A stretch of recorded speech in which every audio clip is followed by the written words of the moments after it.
Welcome, everybody. What a day. What a day. Given the circumstances, I do have a cappuccino here. We are joining CPAC. This is the Candace Owens Blow Hard. No, the Candace Owens, you know who it is, panel. And it's going to be completely weaponized and delusional. In 30 minutes, President Joe Biden is going to announce his Supreme Court pick, which is going to be incredible and historic moment. We then have a Jen Psaki White House press briefing, and then later we are going to hear from Governor Kristi Noem and Ben Carson. It's a crazy, crazy day. I guess let's just join CPAC in progress. Settle in, everybody. We're going to have a lot to go over here. I have grown and I have changed in so many ways, and so many of you guys in this room have been with me on this journey. Some of you guys met me as an on-campus. Yeah. Some of us even remember when you were a Democrat before it became profitable for you to claim to be on the right. Definitely all of you know me as a public speaker, and I would imagine that a lot of you guys found me through my personal organization, Blexit, which you know aims to bring... Many of us actually find you repulsive. ...today. And some of our more obtuse friends in media seem to know me as a black white supremacist. Beta girl! Not sure how they worked out that piece of brilliance. But today is the first time that I emerge on the CPAC stage within my most official and my most accomplished capacity. Your most weaponized the capacity. Stage as a mother.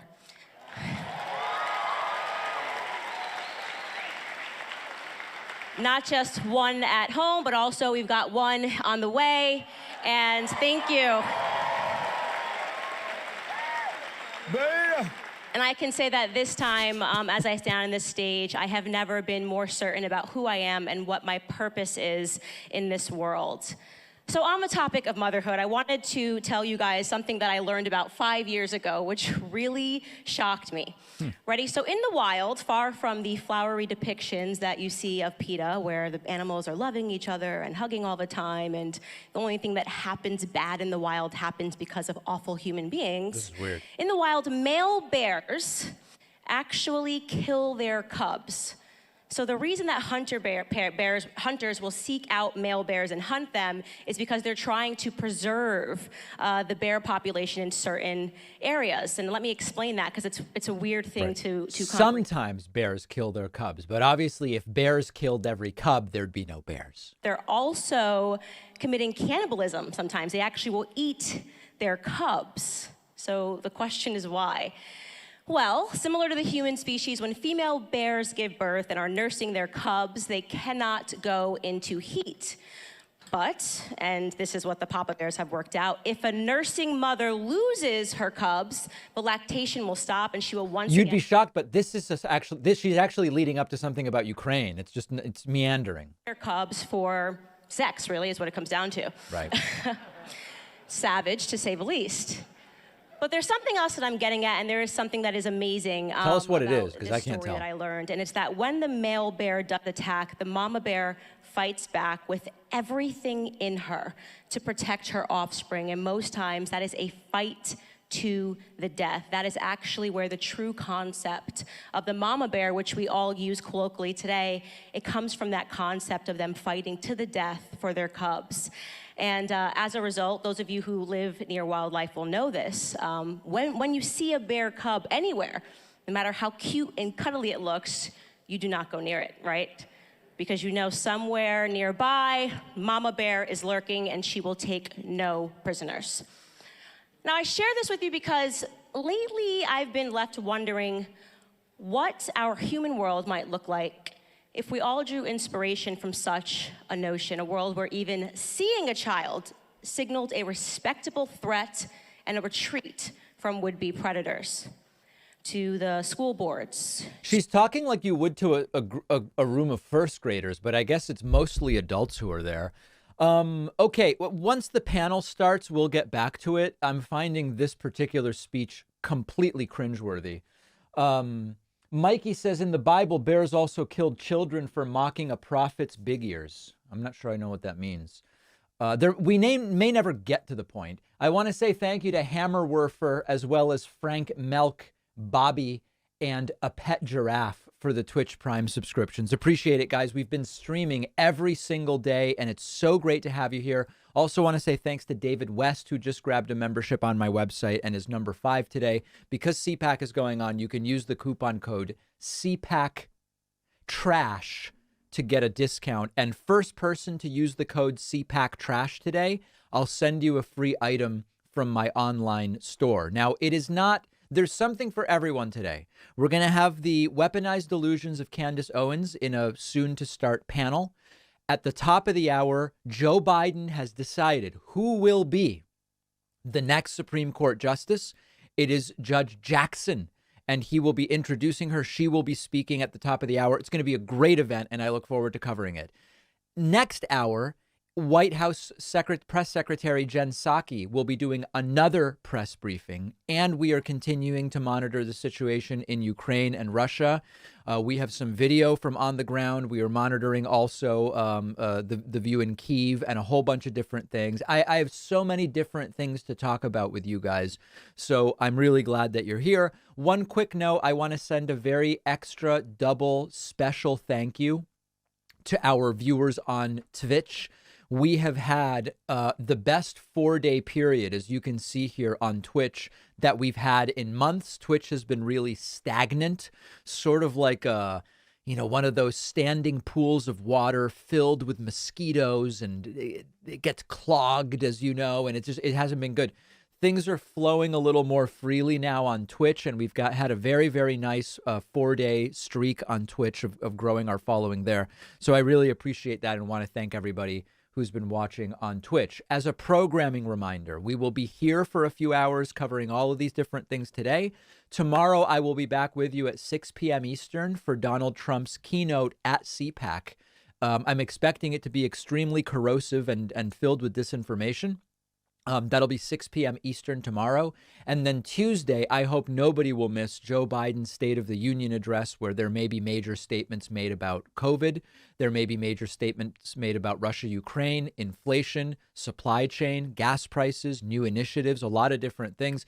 It's seeming to me like one of the most consequential State of the Union addresses in a very long time. So that will be Tuesday, 8 Eastern. The speech starts at 9. We will start at 8 Eastern on Tuesday. Few other super chats coming in. Where are the Republicans slamming Biden about markets being down? Guys, I have to tell you, I am almost giddy at the numbers today. Look at this beautiful Dow. Up 850 points. We still have over 2 hours to go. It has been so disastrous lately. 5-day is down. The 1 month is down. 6 month is down. Year to date is down. 1 year still up. I have to tell you, I am thrilled. And I just keep buying. As you all know my strategy, I just keep buy. We have a beautiful day today on the Dow and in the markets. And I'm very, very glad to see that. I don't make any decisions day to day. I just keep buying. That's all it is. David, sir, thank you for your coverage. Can you explain the crazy hair? Oh, I was out snow blowing and I was wearing a hat and it was snow and it's all crazy. Great hair, David. Listen to King Gizzard and the Lizard Wizard and keep up the good work. Okay, very good. We will look at that. Now, I saw something here. Hold on a second. BBC EU freezing Putin's assets. Oh, that would be just delightful. Is that true? The BBC is reporting that now Putin's personal assets will be frozen. Let me see. I'm not seeing that come across the wires yet. BBC Putin assets frozen. Let's see. Not seeing anything on that right now. Let's see. BBC has confirmed EU will enact asset freed of Putin. Oh, that is beautiful. I absolutely love it. They're going to freeze Putin's assets. That's great. We'll get to that a little bit later. Let's stick with this for now. I do want to say thank you to Chris Collins. Chris is the first person today to use the coupon code CPAC Trash. Chris, please email info@davidpakman.com to get your free item. Also, welcome to Mina Sposito and Rowan Bro, both of whom also use today's coupon code CPAC Trash. Let's just jump right in. In the library, at a school in Virginia. Can you talk to us about that story a bit? Well, yeah, that was my son's high school. I'm a stay-at-home mom, as you mentioned, the importance of being a stay-at-home mom, right?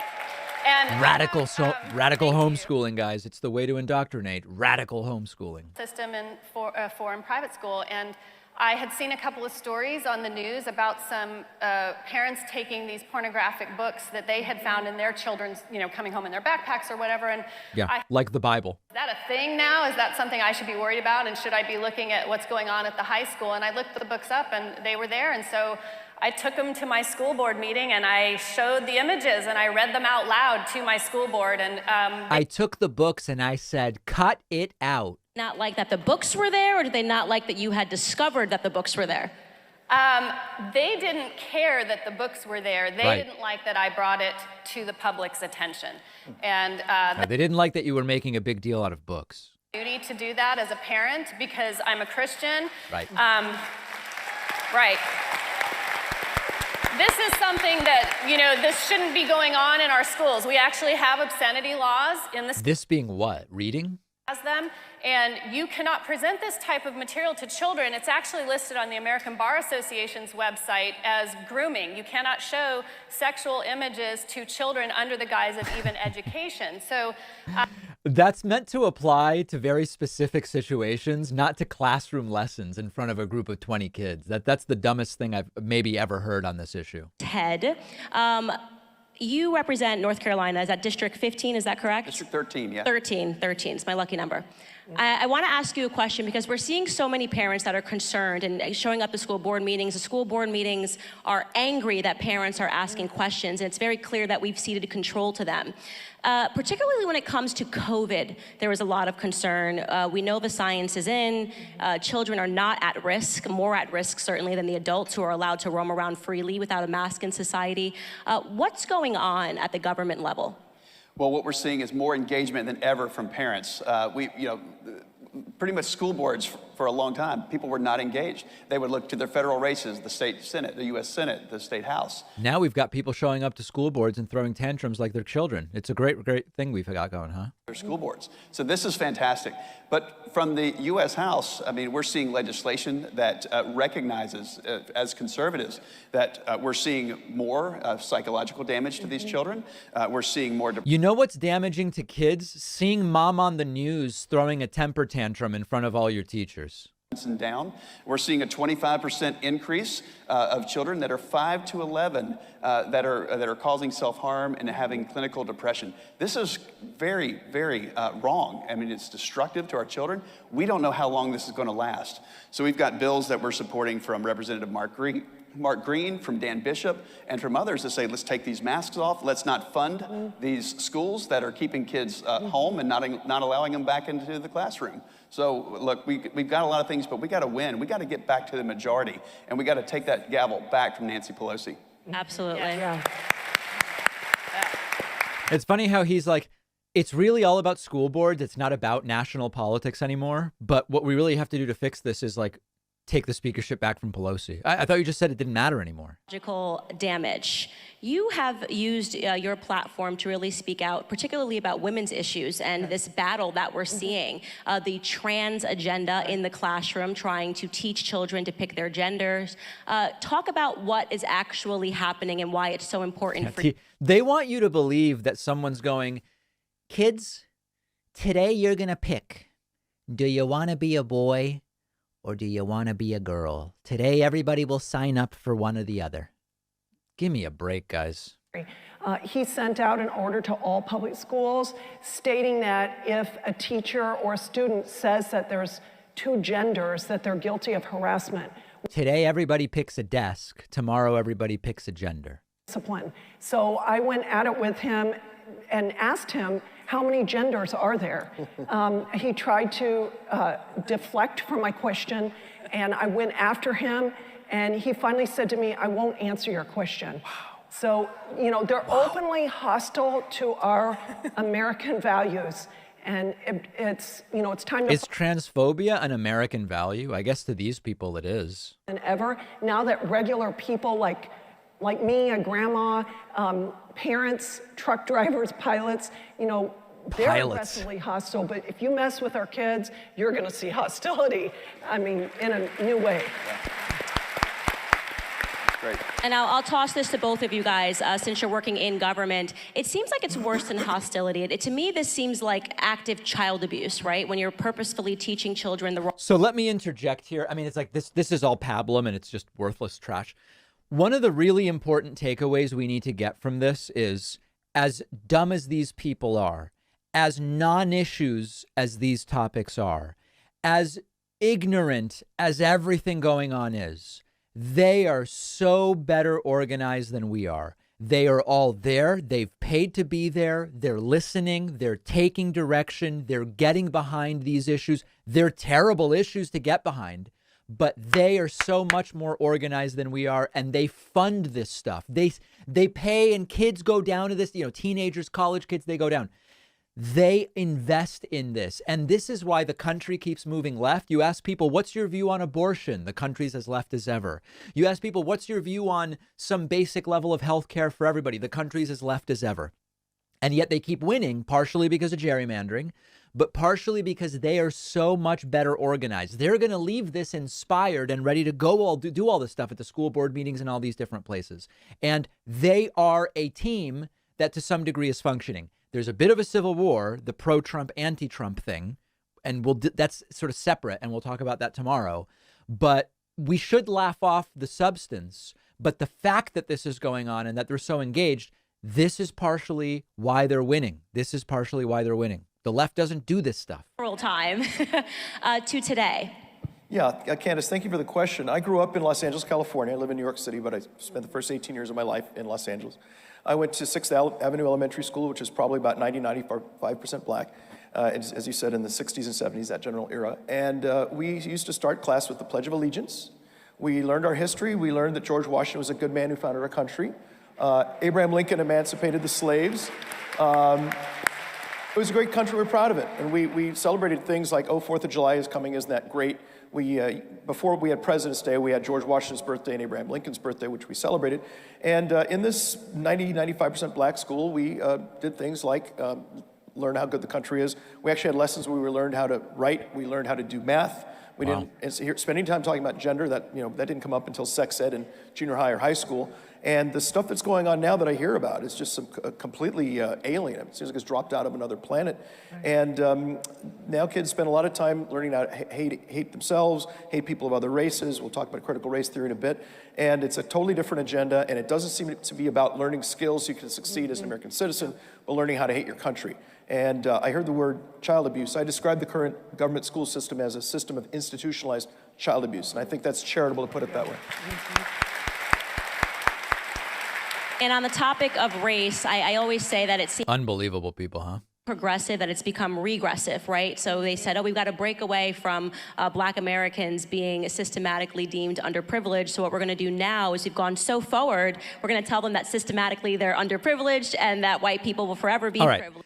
I'm feeling a bit nauseous from this, so we're going to move over to a better event.